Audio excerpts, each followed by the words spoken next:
নিয়ে নিলাম আলু, টমেটো আর পাঙাশ মাছ। আলু আর টমেটো দিয়ে পাঙাশ মাছ ঝোল করব।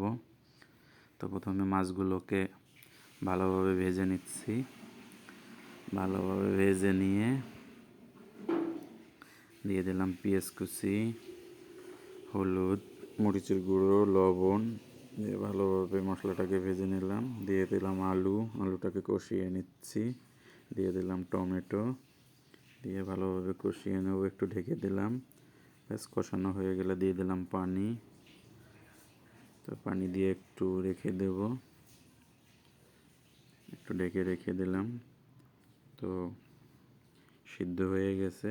আগে থেকে ভেজে রাখা মাছগুলো দিয়ে দিলাম, একটু রেখে দেব। তো একটু রেখে দিলেই হয়ে যাবে আমাদের তরকারি। তো ব্যাস হয়ে গেল আমাদের তরকারি। ধন্যবাদ দেখার জন্য।